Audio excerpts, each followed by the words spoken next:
Hi friends, ఎలా ఉన్నారు? బాగున్నారా? మీరు విజేత అండి. You are the winner. You are a winner. You are born to succeed. మీకు ఆకాశమే అద్దు. ఫ్రెండ్స్, మీకు అమితాబ్ బచ్చన్ గురించి ఏమన్నా తెలుసా? అమితాబ్ బచ్చన్, ఆయన గురించి కొన్ని మాటలు చెప్తాను, వినండి. అమితాబ్ బచ్చన్ బాలీవుడ్ బాద్షా, హిందీ సినిమా మెగాస్టార్, కోట్లాది మంది సినీ ప్రేక్షకుల ఆరాధ్య దైవం. ప్రతి కుటుంబంలో ఒక వ్యక్తిగా, కొడుకుగా అభిమానించే అమితాబ్ బచ్చన్ జీవితంలో ఎదుర్కొన్న సవాళ్లను, ఛాలెంజ్లను మీ ముందు ఉంచుతాను. ఐఎమ్ సారీ, నేను ఇంతకుముందు పందెం అన్నాను. ఛాలెంజ్ అంటే సరైన పదం సవాళ్లను మీ ముందు ఉంచుతున్నాను.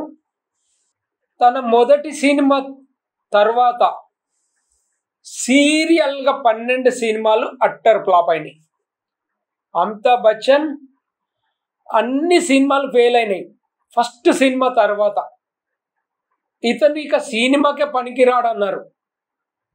వీడు పొడుగు గొట్టంలాగా, గొంతు కూడా సరిగ్గా లేదన్నారు. ఇలా ఎన్నెన్నో అవమానాలను భరించాడు అమితాబ్. తర్వాత వచ్చిన సినిమాలు, అంటే ఈ 12 సినిమాల తర్వాత వచ్చిన సినిమాలు, 12 ఫ్లాప్స్ తర్వాత వచ్చిన సినిమాలు అమితాబ్ను తిరుగులేని కథానాయకుని చేసింది. 1982లో కూలీ సినిమా పేరు కూలీ షూటింగ్ సమయంలో జరిగిన ప్రమాదంలో అమితాబ్ తీవ్ర గాయాలతో బయటపడ్డాడు. వీడి పని అయిపోయింది అనుకున్న తరుణంలో ప్రపంచంలోని ఎన్నో కోట్ల మంది అభిమానుల ప్రార్థనలతోటి అమితాబ్ బచ్చన్ ప్రాణాపాయ స్థితి నుంచి బయటపడ్డాడు. మళ్ళీ సినిమాలు చేశాడు. కాంగ్రెస్ తరపున ఎంపీగా పోటీ చేసి గెలిచిండు. బోఫోర్స్ కుంభకోణం నేపథ్యంలో రాజీనామా చేసి, నాకు ఈ రాజకీయాలు సరికావు అని రాజకీయాల నుంచి నిష్క్రమించి సినిమాలే లోకంగా బతుకుతున్న అమితాబ్ మస్తేనియా గ్రేవిస్ అనే ఒక వ్యాధితోటి పోరాడి ప్రాణాలతో బయటపడ్డాడు. అది కూడా కేవలం తన అభిమానులు, వారి ప్రార్థనలతోటి, వారి కుటుంబ సభ్యులు ప్లస్ అమితాబ్ బచ్చన్ సంకల్పంతో బయటపడ్డాడు. ఇలాంటి తరుణంలో, మళ్ళీ సినిమాలు చేస్తున్న తరుణంలో అమితాబ్ బచ్చన్ కార్పొరేషన్ లిమిటెడ్ అనే కంపెనీ పెట్టి సినిమాలు నిర్మించడం, ఎంటర్టైన్మెంట్ డిస్ట్రిబ్యూషన్, సినిమాల డిస్ట్రిబ్యూషన్, ఇంకా దానికి సంబంధించిన ఎన్నో పనులు చేస్తూ మిస్ వరల్డ్ పోటీలు బెంగళూరులో నిర్వహించారు. దానికి ఆ మిస్ వరల్డ్ పోటీలు మన సంస్కృతికి విరుద్ధం అని చెప్పి ప్రజా వ్యతిరేకత వచ్చింది. అయినా కానీ ఆ మిస్ వరల్డ్ పోటీలు నిర్వహించడం జరిగింది. అందులో తన దగ్గర పనిచేస్తున్న వ్యక్తులు వాళ్ళ స్వార్థంతో అమితాబ్ కంపెనీని అప్పులకు నెట్టేసి హాయిగా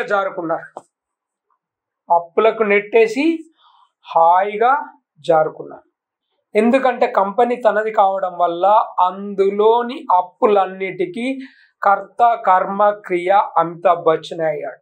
సుమారు 90 కోట్లు, దాదాపు 100 కోట్ల అప్పులు, ఎన్నో కోర్టు కేసులు, తన సొంత ఇల్లును కూడా జప్తు చేసిన సంఘటనలు, ఇలాంటి పరిస్థితి అమితాబ్. ఒకానొక సమయంలో 55 కేసులు, బ్యాంక్రప్ట్, దివాలా తీసిండు. రోజు అప్పుల వాళ్ళు తన ఇంటికి వస్తూ తలుపులు కొడుతూ ఇంటికి వస్తూ వేధిస్తుంటే 5 సంవత్సరాలు సినిమాలు చేయకుండా కేవలం ఇంట్లోనే ఉన్నాడు. అప్పులు చెల్లించే మార్గాలు తెలియక ఎన్నో నిద్రలేని రాత్రులు, అప్పుల వాళ్ళ అవమానాలు, చీదరింపులు, బెదిరింపులు. ఒక్కొక్కసారి ఏంట్రా నువ్వు ఇలాంటి బట్టలు వేసుకోవడానికి నీకు అర్హత ఉందా, ఇంత మంచి బట్టలు వేసుకున్నావు అని తిట్టేవాళ్ళంట. అంతా చెప్తారు ఒక ఇంటర్వ్యూలో, ప్రతిరోజు దుమ్మెత్తిపోయిన రోజే లేదండి, తిట్లు అవమానాలు లేని రోజే లేదు 5 సంవత్సరాలు అని చెప్పారు. అమితాబ్ బచ్చన్కే అలా ఉంటే మరి మన పరిస్థితి ఏంటి? బాలీవుడ్ మెగాస్టార్, హాలీవుడ్ మెగాస్టార్, ఏ సబ్ నై చలేగా బాబా. ఎందుకంటే ఒక్కసారి మనం దివాలా తీసామని అంటే, ఇంతకుముందు చెప్పాను కదా, పులి సింహం ఏదైనా బలహీనం అయిపోయింది అని తెలిస్తే కుక్కలు, నక్కలు, తోడేళ్ళు, చిన్న చిన్న జంతువులు దాన్ని పీక్కు తినే ప్రయత్నం చేస్తాయి. అలాంటి ప్రయత్నంలోనే ధైర్యం చేసింది అనుకోండి, ఒక్కసారి జూలు విదిలించి ముందుకొచ్చిందా, ఒక్క పంజా విసిరిందా, అవుట్. అలాంటి అమితాబ్ బచ్చన్ కొన్ని కోట్ల మందికి ఆరాధ్య దైవం. 5 సంవత్సరాలు సినిమాలు లేక దిన గండంగా గడుపుతూ ప్రతిరోజు తిట్లు తింటూ తిట్టని రోజే లేదంటున్నారు అమితాబ్ బచ్చన్. అన్ని అవమానాలు పడిన అమితాబ్ బచ్చన్ ఒకరోజు తన ఆఫీస్కి వెళ్ళి కూర్చొని, వాట్ ఐ కెన్ డూ, నేనేం చేయగలను అని చెప్పి కళ్ళు మూసుకొని ఆలోచిస్తే తనకు వచ్చింది ఒక్కటే, నాకు నటన తప్ప ఏదీ రాదు, my skill is, my talent is acting అని చెప్పి ఈ యాక్టింగ్ కోసం తన ఇంటి దగ్గరనే ఉన్న యాష్ చోప్రా డైరెక్టర్, నిర్మాత, వారి దగ్గరికి వెళ్ళి పొద్దున ఎర్లీ మార్నింగ్ వేకోజామున 4 గంటలకు వారి దగ్గరికి వెళ్ళి తలుపు తట్టి, సార్ నాకు పని ఇస్తారా, నేను యాక్ట్ చేయాలనుకుంటున్నా, నాకు పని కావాలి అని అడిగిండట. అమితాబ్ బచ్చన్ లాంటి మెగాస్టార్ నాకు పని ఇస్తారా సార్ అని అడిగేసరికి ఒక్కసారి ఎగిరి గంతేసిన యాష్ చోప్రా మొహబ్బతే సినిమా చూసారా? మొహబ్బతే సినిమా శంకర్ నారాయణ అనుకుంటా పెద్ద పేరు, ఒక గొప్ప టీచర్ పాత్ర వేశాడు.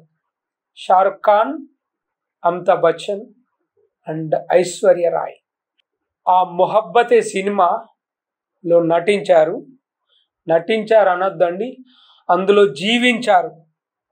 2000 సంవత్సరం తర్వాత అమితాబ్ బచ్చన్ తిరిగి ఇక వెనక్కి చూడలేదండి. 2000 సంవత్సరంలో కౌన్ బనేగా కరోడ్పతి, కేబీసీ, అమితాబ్ ఎంతో మందిని కోటీశ్వరులను చేస్తూ తాను కోట్లు సంపాదించేశారు. అప్పులన్నీ తీర్చివేశారు. ఇంతటితో అమితాబ్ ఆగలేదు. తను చిన్న పాత్రలు వేయడం, గొంతు సరిగా లేదని చీదరించుకున్న వాళ్ళే ఆశ్చర్యపోయేలా తన గొంతుకు పేటెంట్ తీసుకున్నారు. లెక్కలేనన్ని యాడ్స్ చేయడం, తన వయస్సుకు దగ్గ పాత్రలు ఎన్నో చేస్తూ బిలియనీర్ అయ్యారు. అప్పులన్నీ తీర్చివేశారు. మేం కష్టాల్లో ఉన్నప్పుడు నాకు ఎవరు సహాయం చేయలేదు, నా చిట్టి పొట్టకు శ్రీరామ రక్ష అంటూ తను ఉన్నంత కాలం డబ్బు సంపాదిస్తూ ఆ డబ్బును తన పిల్లలకు ఇవ్వాలి అనే ఆలోచనతో అమితాబ్ బచ్చన్ ఆగిపోలేదు. అప్పుల్లో కూరుకుపోయి తనకు అన్నం పెట్టిన రైతులు ఆత్మహత్యలు చేసుకుంటే వారి కర్మాని వదిలివేయకుండా మహారాష్ట్ర, ఉత్తరప్రదేశ్, బీహార్కు చెందిన సుమారు 3100 రైతుల అప్పులన్నింటినీ బ్యాంకు వాళ్ళను తన ఇంటికి పిలిపించి మీకు రైతులు ఎంత బాకీ ఉన్నారు చెప్పండి అంటూ వారి 3100 మంది రైతుల బాకీలన్నీ ఒక్కసారి తీర్చివేసిన మహానుభావుడు, మహామనిషి మన అమితాబ్ బచ్చన్. చూడండి, రైతు అన్నదాత అప్పులతో ఆత్మహత్య చేసుకుంటే నాకేంటి అని అనుకోకుండా అన్నం పెట్టినవాడు, అన్నదాత సుఖీభవ అనే మన దేశంలో, అన్నదాత సుఖీభవ అనే మన దేశంలో రైతులు ఆత్మహత్య చేసుకుంటే నేను చూస్తూ ఉండలేను, I have to take an action అని చెప్పి బ్యాంకు వాళ్ళని తన దగ్గరికి పిలిపించి మీకు రైతులు ఎంతవరకు బాకీలు ఉన్నారు చెప్పండి అంటూ వాళ్ళవి కొన్ని 100 కోట్లు 1000 కోట్లు అనుకుంటా అప్పులన్నీ తీర్చేశారు. అంతటి గొప్ప మనిషి మన అమితాబ్ బచ్చన్. అంత మనసున్న వ్యక్తి అమితాబ్ బచ్చన్. ఫ్రెండ్స్, మీకు కూడా ఎన్నో అవమానాలు ఎదురు అయి ఉంటాయి, కానీ వాటన్నింటినీ పంటి బిగువన దాచిపెట్టుకొని గరళాన్ని మింగిన శివునిలా మనసులోనే ఉంచుకొని మీరు విజయం వైపు పయనం చెయ్యాలి. ఒక్కసారిగా అమితాబ్ జీవిత గతినే మార్చేసింది. మీరు కూడా మీరు ఏమేమి చేయగలరో ఆలోచించండి.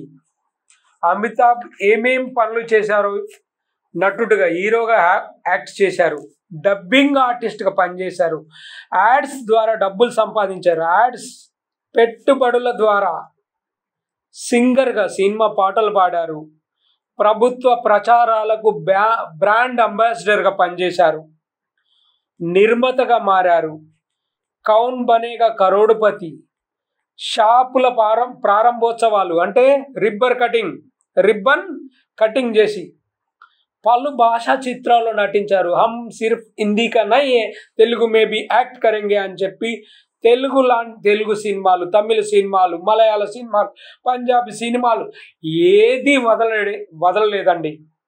భిన్న భిన్న భాషల్లో నటించారు, చిన్న చిన్న పాత్రలు వేశారు, పెద్ద పెద్ద సినిమాలు చేశారు. ఇలా తను డబ్బు సంపాదించే ఏ అవకాశాన్ని వదలలేదు. ఎందుకంటే తాను ఆ 5 సంవత్సరాలు భరించిన బాధ విలువ తెలుసు కనుక తాను ఇప్పటికీ ever young, ever dynamic megastar Amitabh Bachchan తను ముందుకు పోతూనే ఉన్నారు. మీరు కూడా వారిలాగే అందిన ఏదో ఒక చిన్న అవకాశాన్ని మీరు అందిపుచ్చుకొని మీరు 10 పనులు చేస్తే ఆ 10 పనుల్లో ఏదో ఒక్క పని మీ అప్పుకు సరిపడా అంతకంటే ఎక్కువ డబ్బు సంపాదించి పెడుతుంది. అందుకోసం ఫ్రెండ్స్, అందుకోసమే మీరు ఏమేమి పనులు చేయగలరు, మీ టాలెంట్ ఏంటి, మీకున్న స్కిల్స్ ఏంటి అని వ్రాసుకొని మీరు ముందుకు అడుగు వేయండి. పని చేయడం దానికి సిగ్గుపడవద్దండి. పని చేయడానికి సిగ్గుపడవద్దు. సిగ్గులేని పని చేయడానికే సిగ్గుపడాలి. అది ఎంత చిన్న పాత్ర అయినా చేసిండు అమితాబ్. ఈవెన్ మీరు లగాన్ సినిమా చూశారనుకుంటా. లగాన్ సినిమా చూసారా? లగాన్ సినిమాకు ఫస్ట్ టైటిల్స్ వస్తుంటే మాట్లాడింది అమితాబ్ బచ్చన్.